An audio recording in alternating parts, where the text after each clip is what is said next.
unlimited drama series. The text message that destroyed my marriage arrived at 2:47 a.m. on a Tuesday, glowing like a neon sign in the darkness of our bedroom. Can't wait to feel you inside me again, baby. Troy makes me so wet thinking about Vegas. My wife Emily lay beside me, snoring softly, her phone buzzing against the nightstand. I'd grabbed it thinking it was mine. Same model, same case. But there it was, a message meant for someone who definitely wasn't her husband of 12 years. Kyle Masters, that's me, 39 years old, IT manager for a mid-sized insurance company in Plano, Texas. The guy who fixes everyone's computer problems, remembers birthdays, coaches Little League on weekends. The reliable one, the boring one, the fool. I stared at the screen until my eyes burned. Troy. Who the hell was Troy? Emily stirred, her blonde hair catching moonlight through our bedroom window. She looked beautiful even in sleep. High cheekbones, full lips that had whispered "I love you" to me just hours earlier. Those same lips had apparently been whispering other things to this Troy character. I set her phone back exactly where I'd found it and lay there dawn, my mind racing like a computer processing corrupted data. 12 years of marriage, 2 daughters, Sophie, 10, and Jenna, 8. A mortgage, joint bank accounts, family vacations to Disney World where we'd posed for pictures like the perfect suburban family. All of it built on lies. When Emily's alarm went off at 6:30, she rolled over with that sleepy smile I used to love. "Morning, honey. Sleep well?" "Like a baby," I said, watching her face for any sign of guilt. Nothing. She was either a sociopath or an Oscar-worthy actress. She kissed my cheek, the same cheek she'd kissed every morning for over a decade, and padded to the bathroom. I heard the shower start, and my phone buzzed with a work email about server maintenance. Normal life continuing while my world crumbled. Over breakfast, Emily chattered about her real estate showings while Sophie and Jenna argued about who got the last of the Lucky Charms. I watched this domestic scene like a movie I'd seen too many times, noticing details I'd missed before. Emily's new Tiffany bracelet, a gift from a grateful client, she'd said last month. The way she guarded her phone, taking it everywhere, even to the bathroom. Her sudden interest in fitness classes that seemed to happen at odd hours. The credit card bills I wasn't allowed to see because she handled the finances better. "Dad, you're staring," Sophie said, looking at me with those serious brown eyes she'd inherited from my side of the family. "Just thinking about work, sweetheart." Emily glanced up from her phone. "Speaking of work, I might be late tonight. Big client dinner." Another lie. I could see it now, the way her eyes shifted left, the slight tightness around her mouth. After everyone left, Emily to her showings, the girls to school, I sat in our kitchen surrounded by the detritus of family life. Cereal bowls, coffee cups, Sophie's forgotten math homework. Everything looked the same, but the foundation had shifted beneath it all. I called in sick to work for the first time in 3 years and spent the day becoming a detective in my own life. Emily's laptop was password protected, but I knew her patterns. She used variations of our anniversary date, October 15th, for everything. It took me 4 tries, M1015, and I was in. Her browser history told a story I wished I'd never read. Hotel bookings in Las Vegas, lingerie websites, a Gmail account I'd never seen before, and buried deep in her documents folder, photos that made my stomach turn. Emily with a man I didn't recognize, tall, dark hair, expensive suit. They were at some upscale restaurant, her hand on his thigh, both of them laughing like they shared the world's best secret. The metadata showed the photos were taken 3 weeks ago during her girls' weekend in Vegas with her friend Kim. I printed everything and stuffed it in a manila folder, my hands shaking with rage and something else. Excitement? No, that wasn't right. It was the feeling I got at work when I finally identified the source of a system failure. The satisfaction of solving a puzzle. Even when the solution was catastrophic. My phone rang. Derek Hawkins, my oldest friend and former Dallas police detective, turned private investigator. "Kyle, you sound like hell. What's wrong?" Derek had always been able to read me, even over the phone. We'd known each other since college, and he'd been my best man at the wedding. If anyone would understand, it was Derek. "I need to see you. Can you meet me somewhere?" "Sure. Starbucks on Preston Road in 20? I found Derek at a corner table, looking like he'd stepped out of a noir film. Rumpled shirt, day-old stubble, eyes that had seen too much. He'd left the police force 5 years ago after his partner was killed in a drug bust gone wrong, and the private investigation business suited his cynical worldview. "You look like someone ran over your dog," he said as I sat down. I slid the manila folder across the table. "Someone did. Her name is Emily." Derek's expression shifted as he flipped through the photos and printouts. He'd never liked Emily, said she was too smooth, too charming, the kind of person who could sell ice to Eskimos. I'd thought he was jealous of my happiness. Turns out he was just perceptive. "How long has this been going on?" he asked. "I don't know. I just found out last night." I told him about the text message, the investigation, the lies stacked on lies. Derek closed the folder and leaned back in his chair. "What do you want to do about it?" That was Derek. No judgment, no false sympathy. Just practical questions. "I want to know everything," I said. "How long? How many times? Who this Troy bastard is? Whether our daughters know? Everything. That's going to cost you, and once you know, you can't unknow it." "I'm already there, Derek. My marriage is over. I just need to understand what I'm dealing with before I decide how to end it." He nodded and pocketed the folder. "Give me a week." Derek didn't need a week. He called me Friday afternoon while I was pretending to work on a network security audit. "Can you meet me at Murphy's Pub? You're going to want to be sitting down for this." Murphy's was a dive bar in Deep Ellum, where Derek conducted most of his business. Dark wood, dim lighting, and bartenders who minded their own business. I found him in the back booth with a whiskey and a thick file folder. "Troy Baxter," Derek said without preamble, sliding a photograph across the table. 41 years old, originally from Phoenix. Currently unemployed, but drives a BMW and lives in a downtown loft that runs $4,000 a month. I studied the photo. Troy was handsome in that generic way that made women's heads turn: square jaw, perfect teeth, expensive haircut. He looked like a stock photo labeled "successful businessman." How does he afford the lifestyle? That's where it gets interesting. Derek opened the file. Troy's got a history. Fraud charges in Arizona that were dropped on a technicality. Suspected of running romance scams in Nevada. And currently, he's involved in what appears to be a high-end escort operation. My blood went cold. Emily's not. No, not that kind of operation. This is more sophisticated. Lonely wives with money, emotional support, that comes with a price tag. Troy specializes in real estate agents and pharmaceutical sales reps, women with flexible schedules and access to cash. The pieces clicked into place like a puzzle solving itself. Emily's unexplained income bumps. The expensive gifts she'd claimed were from grateful clients. Her sudden interest in personal development seminars that always seemed to happen in Vegas. She's paying him? Looks like it. I tracked their Vegas trips. Always the same weekend, same hotel, always paid for with Emily's credit card. The one you don't see the bills for. Derek pulled out bank statements, how he'd gotten them. I didn't want to know. Emily had been withdrawing large amounts of cash for months, sometimes 2,000 or 3,000 at a time. "There's more," Derek said.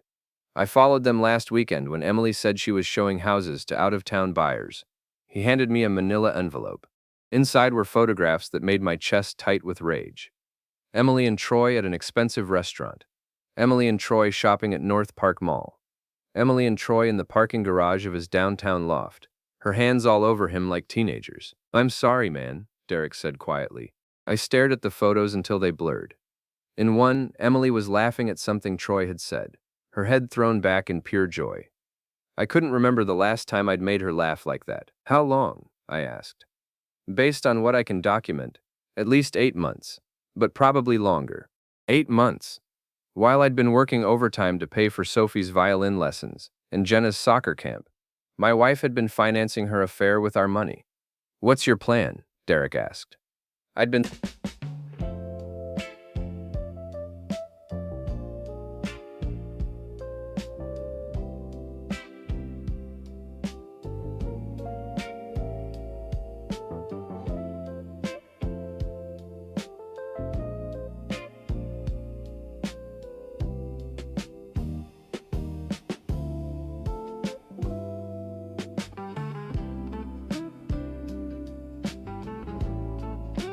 thinking about that all week.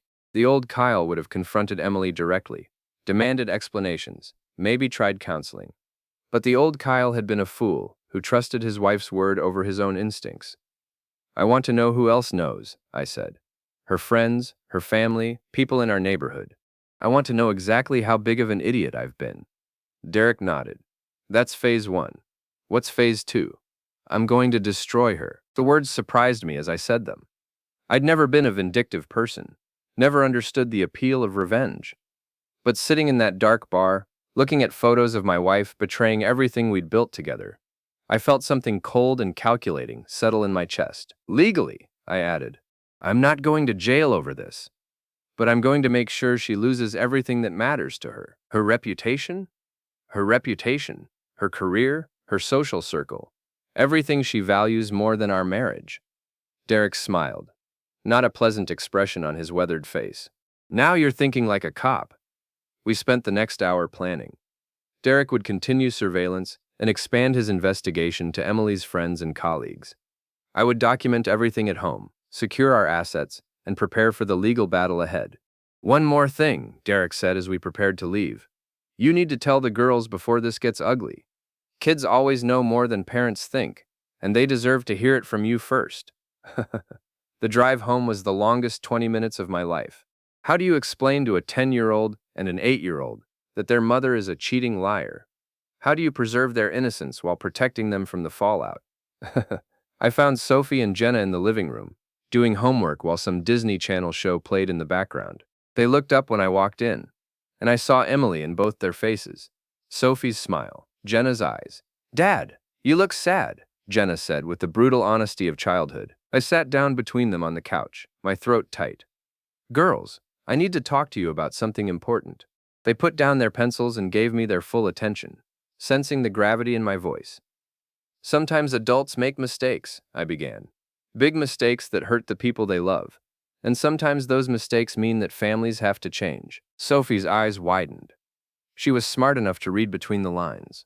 Are you and Mom getting divorced? The word hung in the air like a curse.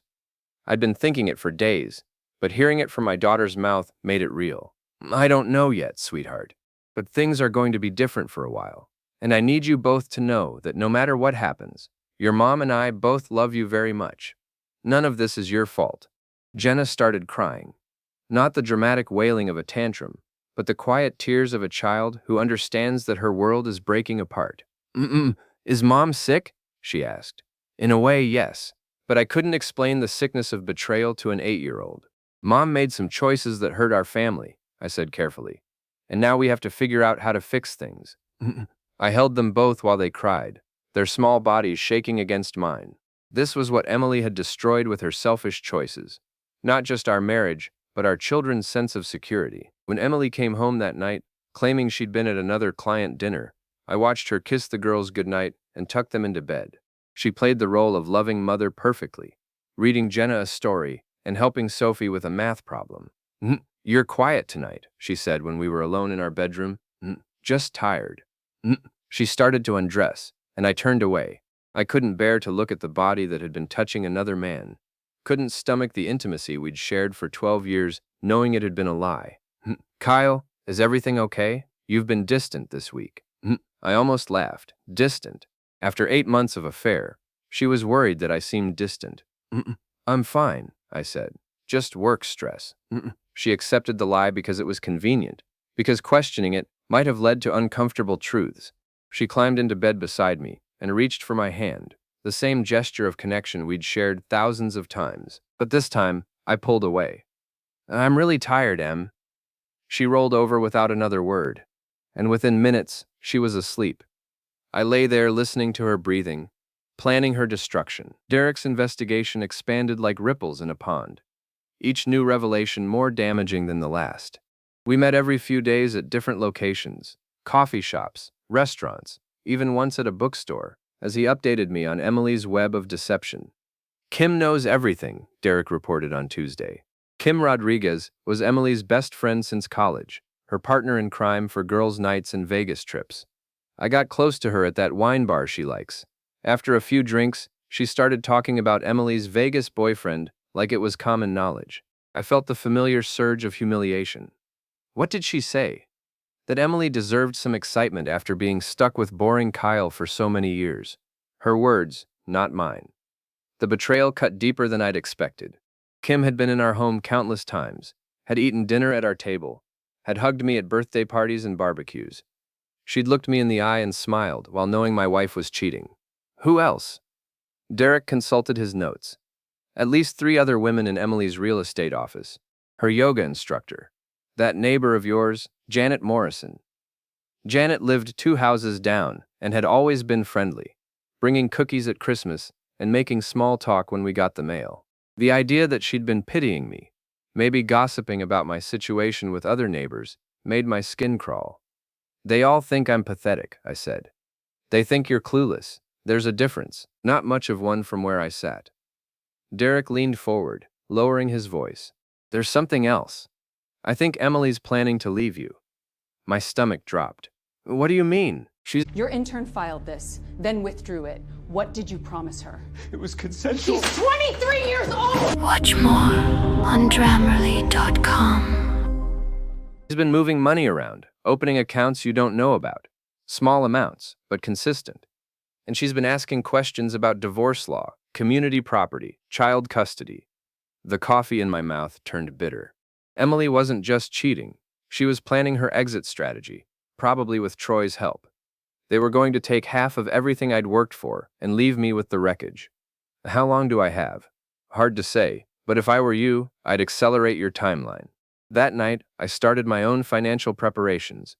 I couldn't hide assets that would backfire in court, but I could document everything and make sure Emily couldn't drain our accounts without my knowledge.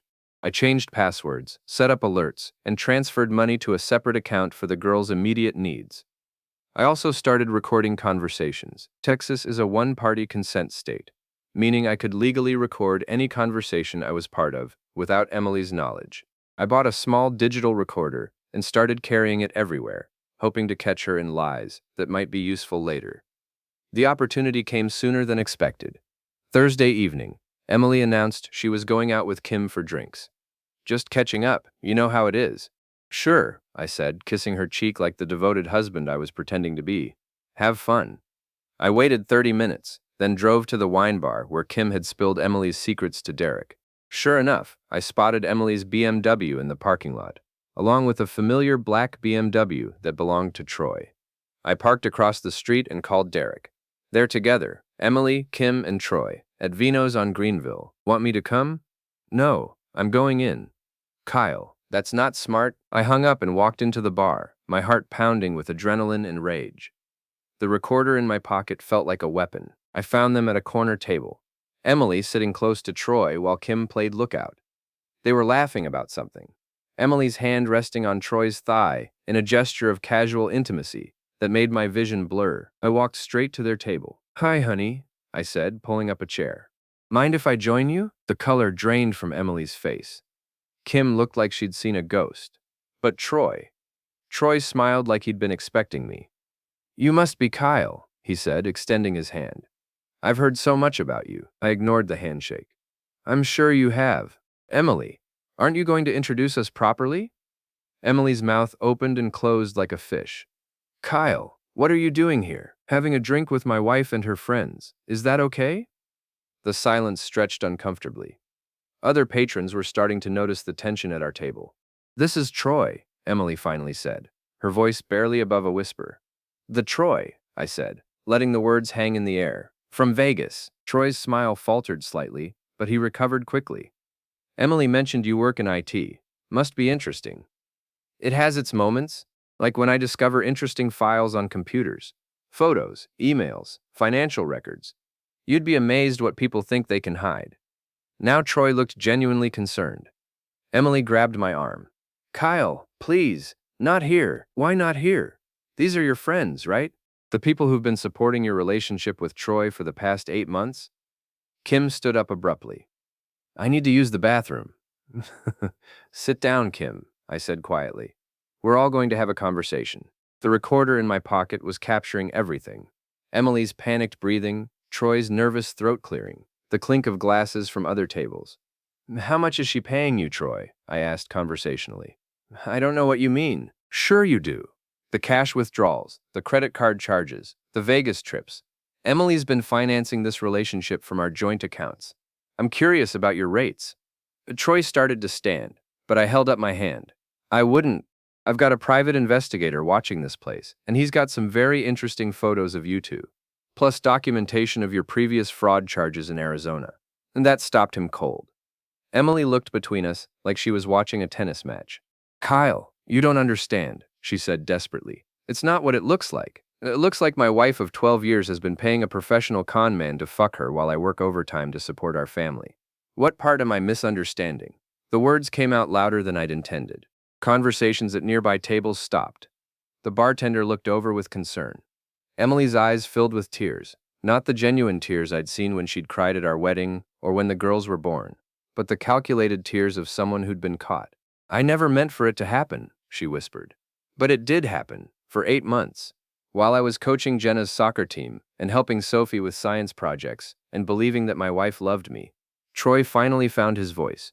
Look, man, I think there's been a misunderstanding. The only misunderstanding was mine, I said, standing up, thinking I was married to someone with integrity. I pulled out a manila envelope and set it on the table. Divorce papers. I'm filing tomorrow. Emily, you have 72 hours to move out of the house. After that, I'm changing the locks. Emily grabbed the envelope with shaking hands. Kyle, please, think about the girls. I am thinking about the girls. They deserve better than a mother who lies and cheats and steals from their college fund to pay for her boyfriend. I walked out of the bar without looking back, my hands trembling with adrenaline. In the parking lot, I sat in my car and listened to the recording, making sure it was clear. Emily's admission, Troy's nervous responses, the whole ugly scene captured in digital clarity. My phone buzzed with a text from Emily. Please come home so we can talk. I deleted it without responding and drove to Derek's office. How'd it go? He asked, looking up from his computer. I played him the recording. Derek smiled, the first genuine smile I'd seen from him in weeks. That's going to be very useful in court, he said. What's your next move? Now we go nuclear. The beauty of working in IT is that you understand how information flows in the digital age. You know that secrets are just data waiting to be transferred, that reputations are built on networks of trust that can be disrupted with surgical precision. I spent the weekend preparing my attack while Emily stayed at her mother's house, claiming she needed time to think. The girls were confused and hurt, asking questions I couldn't fully answer yet. I told them Mommy and Daddy were having problems and needed some space to figure things out. Monday morning, I implemented phase 1 of my plan. Emily worked for Prestige Properties, one of the top real estate agencies in North Dallas. Her success there was built on her reputation as a trustworthy family woman who understood what her clients wanted in a home. The suburban mom who'd made good, living the American dream with her IT husband and 2 beautiful daughters. That reputation was about to take a hit. I'd created a detailed timeline of Emily's affair, cross-referenced with her work calendar and client meetings. The pattern was damning. She'd been using work time for personal liaisons, lying to clients about her availability, and potentially violating her fiduciary responsibilities. I compiled everything into a professional-looking report and emailed it to her broker, Janet Walsh, with copies to the Texas Real Estate Commission and the Better Business Bureau. I didn't make accusations I couldn't prove, but I presented the facts and let them draw their own conclusions. The response was swift. Janet called Emily before noon, and by afternoon, Emily was calling me in hysterics. Kyle, what have you done? Janet's putting me on administrative leave pending an investigation. She says there are questions about my professional conduct. I documented some concerning patterns in your behavior, I said calmly. I thought her broker should be aware. You're destroying my career. You destroyed our marriage. I'm just making sure there are consequences. Phase 2 targeted her social circle. Emily's identity was deeply tied to her status in our suburban community. The perfect wife and mother who had it all together. She was on the PTA board, organized neighborhood barbecues, and was always the first to volunteer for school fundraisers. I started with a simple Facebook post. Thanks to everyone who's reached out during this difficult time. Emily and I are separating due to her ongoing affair. The girls and I appreciate your support as we navigate this challenging situation. #truth, #moving forward, #family first. I tagged Emily and several of her friends, including Kim. Within an hour, the post had dozens of comments and shares. The suburban gossip network is faster than any news service, and by evening, Emily's phone was buzzing constantly with calls from shocked friends and neighbors. She showed up at the house that night, her face red with fury and humiliation. How could you embarrass me like that? Everyone's talking about it. Good. They should know who they're dealing with. The girls are going to see that post. Their friends' parents are going to see it. The girls already know their mother is a cheater. Now everyone else knows too. Emily collapsed into a kitchen chair, her perfect composure finally cracking. Kyle, please. I made a mistake, but we can fix this. We can go to counseling, work things out. We can't fix 8 months of lies, Emily. We can't fix you stealing money from our family to pay your boyfriend. We can't fix you humiliating me in front of our entire community. I'll end it with Troy. I'll do whatever you want. You already ended it. You ended it the first time you slept with him. She started crying. Real tears this time, not the calculated performance from the bar. But it was too late. I'd seen who she really was beneath the suburban mom facade, and there was no going back. Phase 3 was the most personal. Emily prided herself on being a good mother, and her relationship with the girls was the one thing she thought I wouldn't touch. She was wrong. I didn't poison Sophie and Jenna against their mother. I didn't need to. I simply stopped covering for her. When she missed Jenna's soccer game because she was working, I told Jenna the truth. Mommy chose to spend time with her boyfriend instead. When Sophie asked why Mommy wasn't living with us anymore, I explained, Mommy decided that her boyfriend was more important than our family.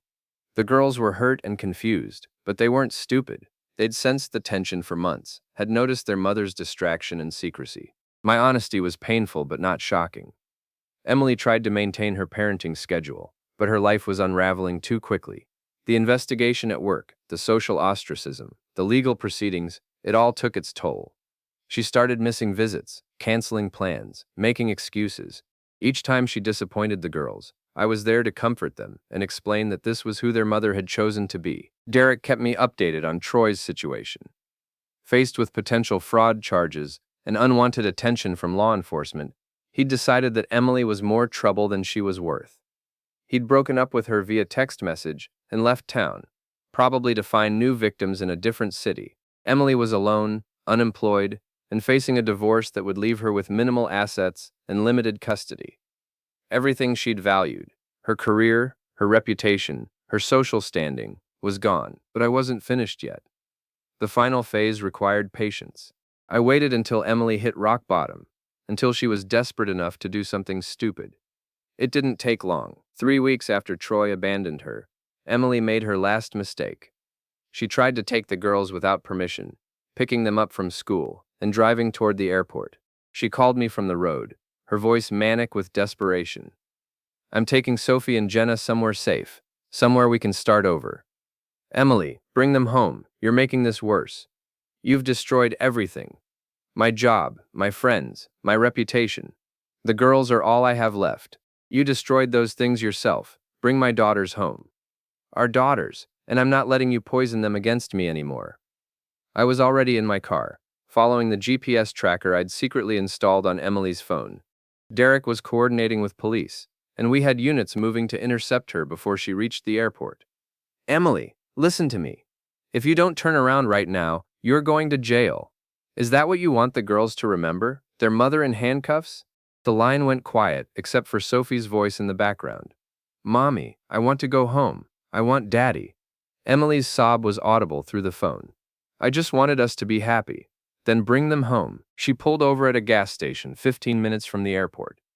When I arrived, I found Emily sitting in her car, crying while Sophie and Jenna waited uncertainly in the back seat. The girls ran to me when I opened the door, and I held them tight while police officers approached Emily's window.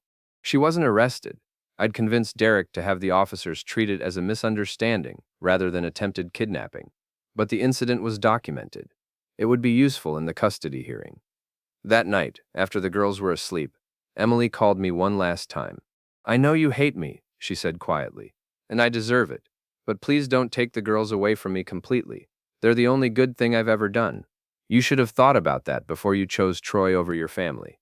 I made a mistake, Kyle, a terrible mistake. But I love Sophie and Jenna more than anything. No, you don't. If you loved them, you wouldn't have betrayed their father. If you loved them, you wouldn't have stolen money from their college funds. If you loved them, you wouldn't have tried to kidnap them today. The silence stretched between us, filled with the weight of 12 years of marriage and 2 beautiful daughters and all the dreams we'd shared before Emily chose to destroy them. What happens now? She asked finally. Now you live with the consequences of your choices, just like the rest of us. I hung up and turned off my phone. Tomorrow the divorce would be finalized.